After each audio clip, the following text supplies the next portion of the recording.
నమస్తే, నేను మీ కుప్ప పద్మిని. ఇన్నాళ్ళు మీ సపోర్ట్ ని నాకు అందిస్తూ, మీ ప్రేమని నాకు అందిస్తున్న ప్రతి ఒక్కరికి కృతజ్ఞతలు. ఇప్పుడు చూడబోతున్న ఈ వీడియో కూడా ఖచ్చితంగా మీకు ఉపయోగపడుతుంది. లైక్, షేర్ అండ్ సబ్స్క్రైబ్ చేసి మీ ఇష్టాన్ని అలాగే మీ సపోర్ట్ ని నాకు అందించండి. అలాగే ఈ వీడియో పట్ల మీ అభిప్రాయాన్ని కమెంట్ సెక్షన్ లో కమెంట్ చేసి నాకు తెలియజేయండి. నమస్తే, వెల్కమ్ టు అవర్ ఛానల్. నేను పద్మిని. ప్రస్తుతంతో పాటు ప్రముఖ ఆధ్యాత్మికవేత్త, ప్రముఖ న్యూమరాలజిస్ట్ లక్ష్మీ నరసింహస్వామి ఉపాసకురాలు శ్రీమతి స్రవంతి గారు మనతో పాటు ఉన్నారు. మాట్లాడదాం. నమస్తే అక్క. నమస్తే పద్మిని. అక్క, మార్గశీర్ష మాసం ప్రారంభమవుతూనే పోలీ పాడ్యమితో ప్రారంభమవుతుంది. పోలీ పాడ్యమి వైశిష్ట్యం ఒక్కసారి, ఆనమాయితీ ఉన్న వాళ్ళు మాత్రమే పోలీ పాడ్యమి చేసుకోవాలా, అసలేమిటి పోలీ పాడ్యమి, ఎందుకు చేసుకోవాలి, ఇత్యాది విషయాలు ఒకసారి మీ ద్వారా అక్క. ఎప్పుడైనా నిష్కల్మషమైన భక్తి ఉంటే గనక భగవంతుడు ఎలాంటి ప్లేస్ ఇస్తాడు మనకి అనేది ఈ పోలీ పాడ్యమి కథ వింటే తెలుస్తుంది అనమాట. పోలి అని ఒక అమ్మాయి ఉంటుంది. ఆవిడ పాపం ఆఖరి కోడలు అనమాట. అత్తగారికి విపరీతమైన భక్తి ప్రవత్తులు ఉంటాయి. అయితే అంతకంటే కూడా విపరీతమైన భక్తి పోలికి ఉంటుంది అనమాట. అది చూసి అత్తగారు సహించలేక ఈ కార్తీక మాసం దీపం పెట్టుకోవాలి కదా, అంటే మనుషులు పూజ చేస్తూ కూడా వాళ్ళల్లో ఉన్న వికారాలని వదులుకోకపోవడం అనమాట.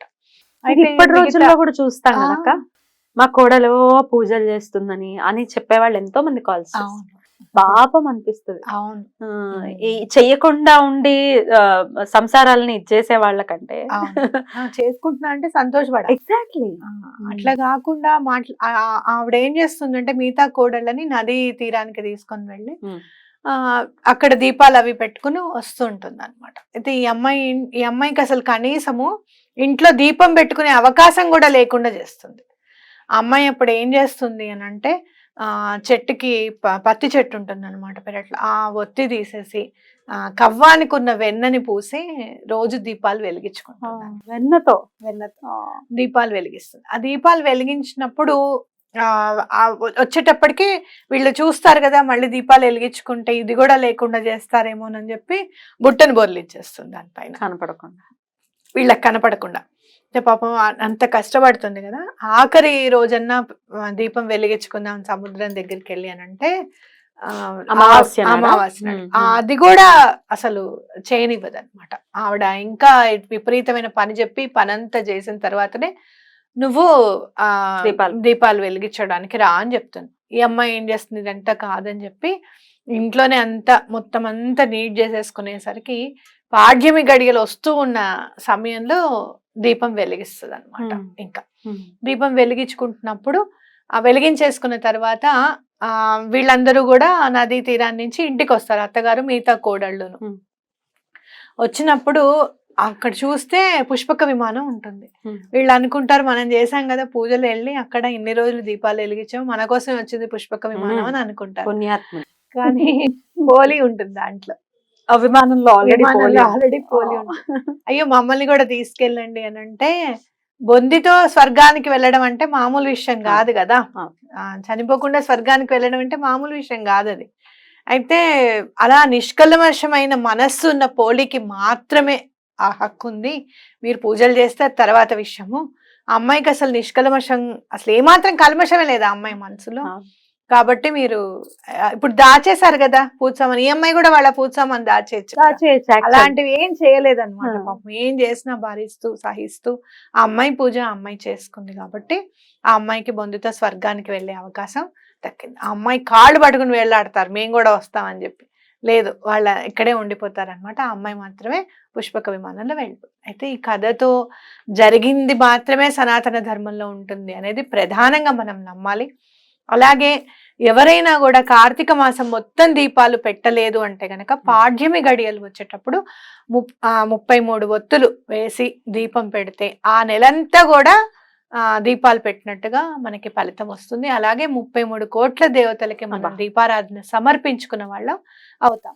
అరటి దొప్పల్లో పెడతారు కదా జనరల్ గా అరటి దొప్ప. అయితే ఈ అరటి దొప్పల్ని నీళ్ళల్లో వేయటమా, లేకపోతే మన తులసమ్మ దగ్గర కూడా పెట్టుకోవచ్చు? నీళ్ళల్లో వేస్తే సమర్పిస్తే చాలా మంచిది. ఒక ప్లేట్ లో చక్కగా పెద్ద ప్లేట్ లో కానివ్వండి, ఇప్పుడైతే టబ్లు వస్తున్నాయి కదా, వాటర్ నింపేసేసుకొని నీళ్లు నింపేసేసుకొని అరటి దొప్పల్లో ఆ దీపాలు పెట్టి చక్కగా 33 దీపాలు విడివిడిగా పెట్టుకోవాలనుకుంటే మీ ఇష్టం. ఆ దొప్పలు ఎక్కువగా ఉంటాయి. లేదు అంటే గనక ఒక పెద్ద ప్రమిదలో కాస్త మరి కొంచెం నూనె వేసి బరువది లేకుండా కూడా చూసుకోవాలి. మళ్ళీ దొప్ప తేలుతూ ఉంటుంది కాబట్టి దీపం కూడా మునిగిపోకుండానే తేలుతూ ఉంటుంది. అలా సమర్పించుకోవచ్చు. అయితే కొంతమంది పాడ్యమి గడియల వరకు వెయిట్ చేస్తారు. కొంతమంది ఏమో అమావాస్య రోజే దీపాలు నీటిలో వదిలేస్తారు.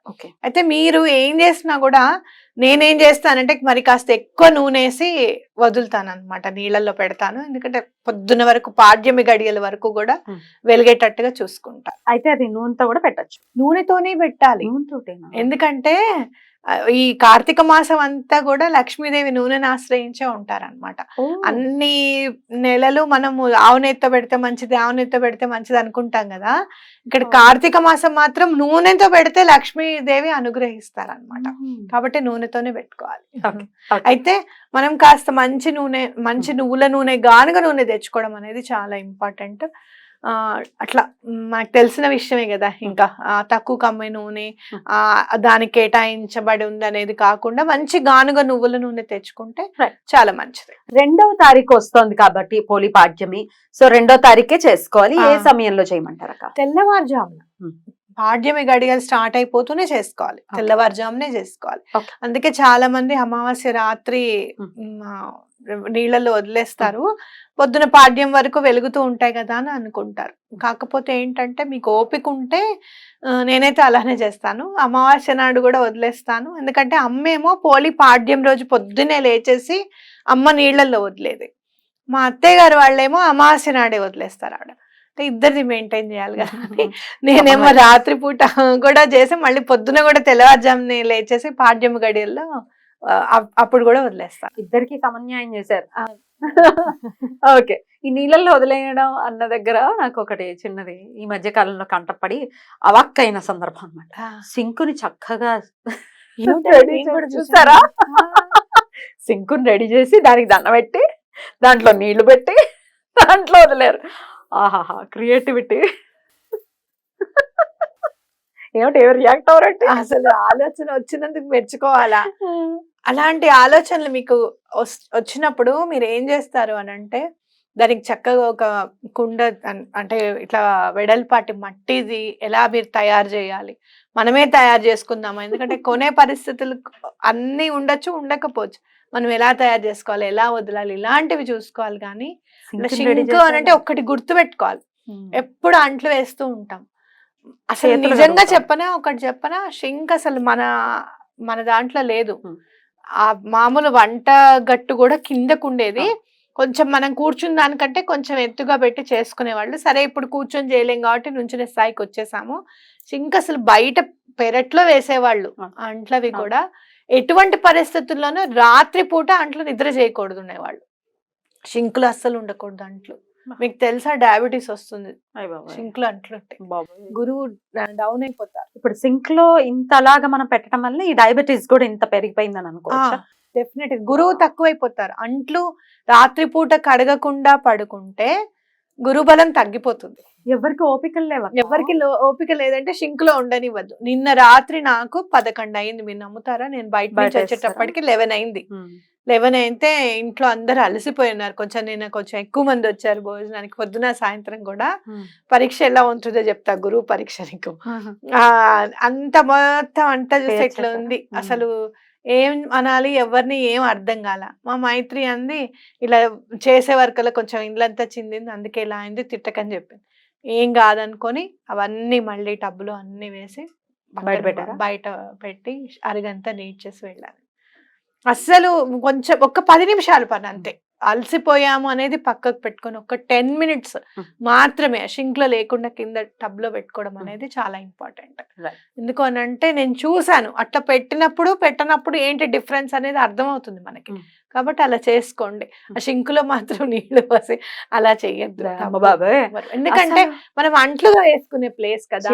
ఎంగిల్ చేతులు కడుగుతాం, ఏదో కామెడీ చేసి ఉంటారు జనరల్ గా. నేను ఒకటి చెప్పనా, ఒక కుర్చీ వేసి కూర్చోబెట్టిన దానికంటే అంట్లు తోముకునే టబ్బుని పూర్తిగా నీట్ గా రెడీ చేసి నిన్ను కూర్చోబెట్టిన ఎలా ఉంటుంది చెప్పు? సీట్ ఇస్తే బాగుంటుందా, టబ్బుకి పూలన్నీ చుట్టి కూర్చోబెడితే బాగుంటుందా? మనం ఉంటాం అట్లా. అలా భగవంతుడు ఎలా ఉంటాడు? Exactly. భగవంతుడి కోసం మనం చేసే పనికి మన క్రియేటివిటీనే కాదు, అసలు ఆయన 10 మంది మెచ్చుకునే విధంగా ఉండాలి కనీసం. అది క్రియేటివిటీయో లేకపోతే కామెడీ కోసం చేశారో అని తెలియ, అది కూడా అర్థం కాని అమాయకులు ఉంటే వాళ్ళు కూడా ఫాలో చేస్తే ఏమిటి పరిస్థితి కదా. కామెడీ కోసం అస్సలు చేయకూడదు. చేయకూడదు. Should not use any elements for the comedy. అదొకటి గుర్తు పెట్టుకో. అవి ఎలిమెంట్స్ చాలా పవర్ఫుల్, అవి షుడ్ నాట్ యూస్. రైట్ అక్క, పోలీస్ పాడ్యమిని ప్రతి ఒక్కరు కూడా పోలి ఏ విధంగా అయితే స్వర్గాన్ని చక్కగా స్వర్గానికి వెళ్ళారో అలాగే మనం అంతటి భక్తి ప్రవర్తనతో ఉన్నామా లేదా తెలియదు కానీ అట్లీస్ట్ అనుసరిస్తాము. అనుసరించాలి. ఈ కథతో మనకి నేర్పించేది ఏంటి అంటే, భగవంతుడికి ఫలం, పత్రం, పుష్పం, తోయం అంటే నువ్వు ఏది ఇచ్చినా పర్వాలేదు, ఆయనకి మనస్ఫూర్తిగా నిష్కల్మషంగా ఇస్తే గనక ఆయన చాలా ఇష్టపడతాడు దాన్ని అనేది మనం అర్థం చేసుకోవాలి. ఆనవాయితీతో సంబంధం లేదు, ఎవరైనా చేసుకోవచ్చా? ఆనవాయితీతో ఏం సంబంధం లేదు. ఇప్పుడే స్టార్ట్ చేస్తున్నాం మేము అనేది తప్పకుండా చేసుకోవచ్చు, దీపం అదేం పెట్టడమే ప్రాబ్లం కదా. లేదు. మీరు ఏదైనా అరటి చెట్టు నాటండానో చేస్తే అట్లాంటి వాడు, మాకు ఆనవాయితీ ఉంది, అరటి చెట్టు ఉండకూడదు మా ఇంట్లో, తులసి కోట ఉండకూడదు మా ఇంట్లో, అలాంటి ఆనవాయితీలు ఓకే. తులసి కోట ఉండకూడదు, కోటలాగా ఉండకూడదు. మా అత్తయ్య గారు చిన్న చెప్పారు. ఇదా మామూలుగా కుండీలోనే ఉండాలి తులసి, అంటే ఆనవాయితీలు కాదు కదా. దీపం పెట్టడానికి ఏముంది ఆనవాయితీ? చేసుకోవచ్చు. రైట్ అక్క, చాలా బ్యూటిఫుల్ గా ఎక్స్ప్లెయిన్ చేశారు, కృతజ్ఞతలు. నమస్తే అక్క.